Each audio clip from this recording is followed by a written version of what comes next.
ప్రేక్షకులకు నమస్కారం. ADN news TV మనదర్శి మన లోకల్ ఛానల్.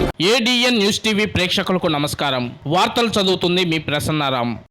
దర్శి నియోజకవర్గం దొనకొండ మండలం దొనకొండ పట్టణంలో వేంచేసిన ఆనందాశ్రమం పోలేరమ్మ దేవస్థానం నిర్మాణం కొరకు దర్శి నియోజకవర్గ స్వతంత్ర పార్టీ అభ్యర్థిగా పోటీ చేయుచున్న మంచా మీనా 2000 రూపాయలను దేవస్థానం పూజారికి అందజేయడం జరిగింది. అనంతరం దేవస్థానం నిర్మాణంకు చెందిన స్లాబ్కు వినియోగించే కంకర్ను శ్రమదానం ద్వారా కూలీలతో పాటు కొంత సమయం పనిచేసింది. తదుపరి ఇటీవల అనంతపురంలో వైఎస్ఆర్సీపీ తలపెట్టిన ముఖ్యమంత్రి జగన్మోహన్ రెడ్డి బహిరంగ సభలో ఏబిఎన్ టీవీ రిపోర్టర్పై వైఎస్ఆర్సీపీ కార్యకర్తలు దాడి హేయమైన చర్యని మీనా ఖండించారు.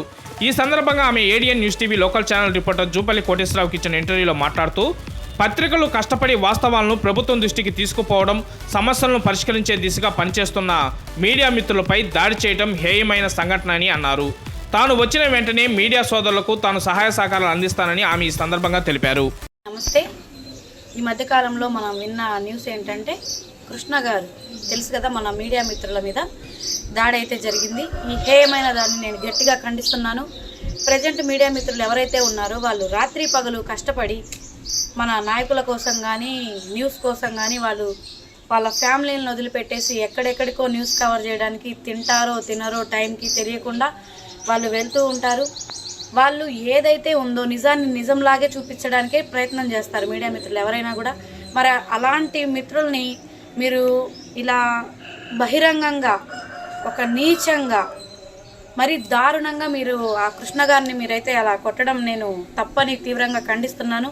ఇలాంటి హేయమైన చర్యలకు పాల్పడితే మీరైతే ఖచ్చితంగా సమాధానం చెప్పవలసిన రోజు దగ్గరలోనే ఉంది, గుర్తుపెట్టుకోండి.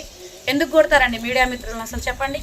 వాళ్ళు ఏం పాపం చేశారు? మీడియా మిత్రులుగా వర్క్ చేయడమే వాళ్ళు చేసుకున్న పాపమా? వాళ్ళకి మనం ఏమి ఇస్తున్నామండి? ఏమైనా నీతిగా న్యాయంగా వాళ్ళు పోరాటం చేస్తారు, వాళ్ళు కూడా న్యూస్ కవర్ చేసుకోవడానికి.